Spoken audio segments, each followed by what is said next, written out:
Nah ini Bu, 5 organisasi ini luar biasa ya. Ibu-ibu, dalam organisasi ini ada satu menteri yang menteri kesehatan ya Bu.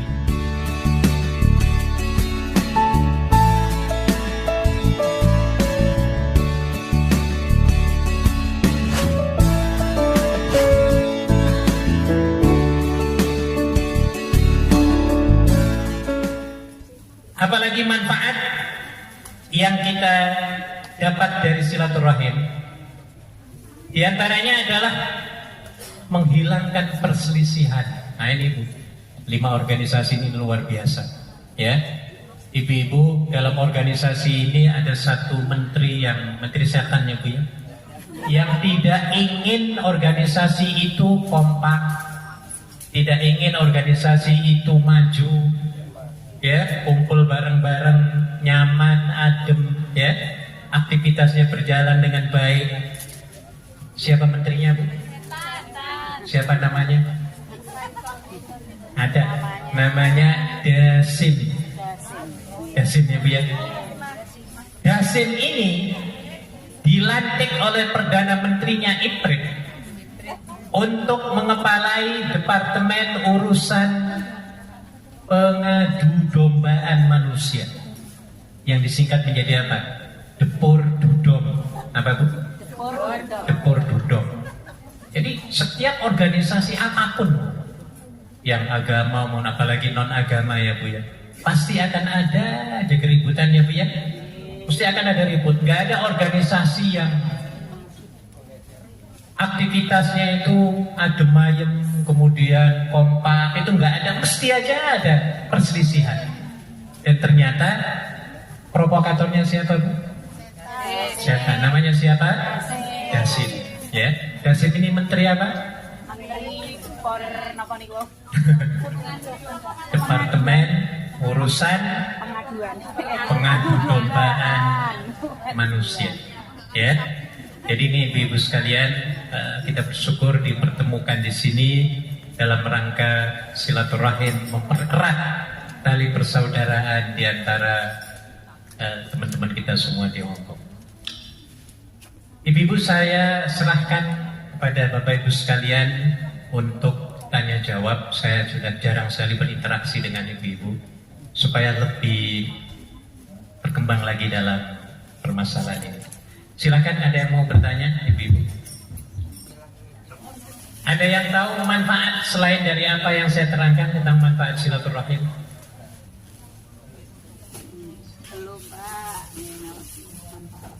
Apa manfaat ibu?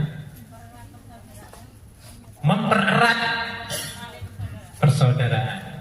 Ibu-ibu, ada nggak program bahwa setiap minggu aku harus menambah teman? Ada nggak?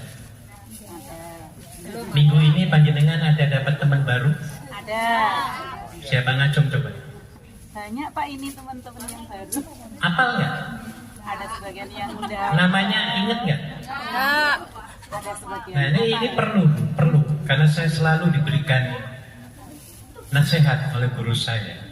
Kalau Anda ingin bahagia hidup di Hong Kong ataupun dimanapun kita berada, maka upayakan mencari teman sebanyak-banyaknya, minimum 3.000 orang. Berapa Bu? 3.000 orang. Anda punya teman di North Point ini, di mana nih, daerah mana ini? Port Real. Punya teman, katakan satu Hong Kong lah, 3.000 orang, kenal, namanya kenal semua, wajahnya kenal. Wah, indah sekali. Di pasar tukang sayur kenal semua, di KJRI stafnya kenal semua, sopir tank-tank kenal semua, MPR kenal semua, semua organisasi kenal semua. Enak, hidup ini akan enak. Iya, terasa hidup ini sangat mudah sekali. Sampai saya merasakan sendiri. Ya, saya merasakan sendiri. Mana-mana saya pergi ya, diuluki salam, assalamualaikum ya. Sampai pernah ketika mau makan ada yang bayari, minta maaf ya Bu ya.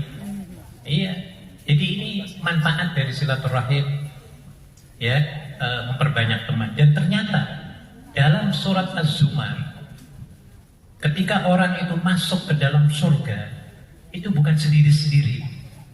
Jadi berkelompok-kelompok. wasiqal ladzina taqaw rabbahum ilal jannati zumar.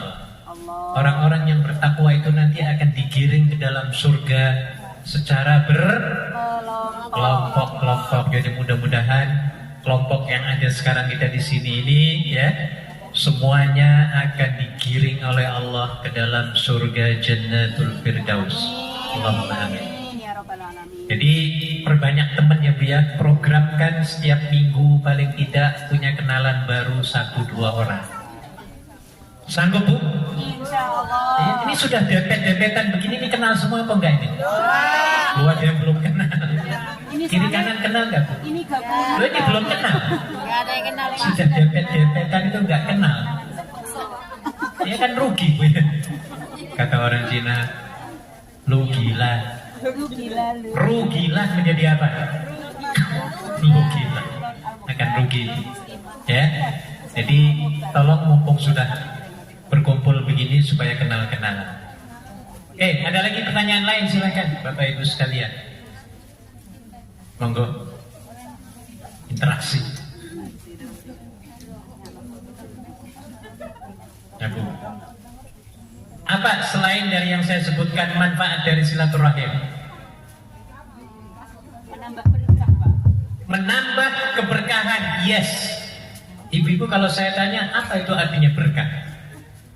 Berkah, babar, berkah. Berkah itu artinya kalau dalam kamus ziyadatul khair, bertambah-tambah kebaikan, bertambah-tambah manfaat walaupun yang kita miliki sedikit. Ini namanya apa? Berkat. Bukan berkat yang kalau habis tahlilan kemudian dapat apa? Berkat gitu ya. Itu juga namanya berkah sebenarnya, ya. Jadi barangnya sedikit, tetapi manfaatnya luar biasa, ya. Seperti gaji yang kita dapatkan, ibu-ibu. Kalau diberikan keberkahan oleh Allah, maka pasti akan diberikan kecukupan, Bu, insya Allah ya, Bu ya. Amin. Iya. Amin. Menyekolahkan anak-anak cukup, ya, Bu ya. Bangun rumah cukup, beli motor cukup, beli mobil cukup, beli MTR Gak cukup untuk ini transfer dari namanya hari. berkah. Karena ada orang yang gajinya ratusan ribu nggak cukup ada, ya karena mungkin ya itu tadi karena tidak ada keberkahan, ya. Tapi kalau diberikan keberkahan, insya Allah ya akan dicukupkan oleh Allah Subhanahu wa Ta'ala. Jadi ini yang kita harapkan. Apalagi Bu, Anda sering bersilaturahmi, yang Anda dapatkan apa kira-kira? Ya Bu? Tambah saudara, Pak. Ya, tadi sudah tambah saudara, networking, ya. Nah ini, dan ini perlu dijaga, perlu dijaga. Penjagaannya bagaimana? Praktekkan 4P. Ibu-ibu yang sudah berkumpul di 5 organisasi, 6 organisasi, tolong dijaga persaudaraan ini, ya. Yang pertama adalah kita harus menjadi pengaman. Dimanapun kita berada, harus menjadi sumber keamanan kepada orang lain. Apa maksudnya? Maksudnya adalah kita harus dapat mengendalikan 2 anggota badan kita yang sangat-sangat sensitif. Yang pertama adalah kita harus kendalikan lisan. Yang kedua adalah kendalikan apa ini Bu? Tangan. Ini yang dipesan oleh Nabi SAW. Allahumma sholli alaihi. Tadi disebutkan oleh Gus Robi namanya. Iya. Perpecahan kita, ya, permusuhan kita, ini diakibatkan karena apa? Karena tangan. Karena lisan dan tangan kita ini, ya. Organisasi bubar, ya karena lisan. Suami istri perang-perangan juga karena apa? Lisan dan tangan, ya Bu ya. Jadi lisan harus dikendalikan dengan sebaik-baiknya, ya. Kapan kita mengendalikan lisan ini? Banyak ketika kita mengatakan sesuatu harus dengan bahasa yang paling tensoplas. Masih ingat tensoplas? Bahasa yang tenang, sopan. Jadi dengan cara tensoplas. Tadi apa tensoplas? Tenang, sopan, pase, lembut, apik, santun. Tolong ya Bu ya, dalam kondisi apapun ketika kita mengucapkan. Apalagi kalau kita melarang Bu. Apalagi melarang ya Bu ya. Ada orang mau masuk ke sini, tiba-tiba kita melarang. Maka larangan itu kata-katanya harus apa? Harus tensoplas ya. Hei, keluar. Ini bukan tempatmu. Wah, coba Bu. Kira-kira orang yang digituin perasaannya gimana Bu? Marah. Nah, habis kita ya Bu ya. Disumpahin terus kita itu. Pernah satu kejadian, saya punya teman di Singapura. Ketika beliau pergi ke New York, pergi ke masjid Bu. Dia melihat ada pasangan laki perempuan yang mungkin suami istri, orang bule. Pakaiannya pakaian yang pendek. Masuk ke masjid tujuannya adalah untuk pengen tahu bagaimana sih Islam itu ataupun kegiatan di masjid itu apa-apa. Tapi setelah baru masuk, mereka ini melihat laki-laki dari arah depan sana, ya masjid, tiba-tiba menggiring kayak ayam itu, out, digituin.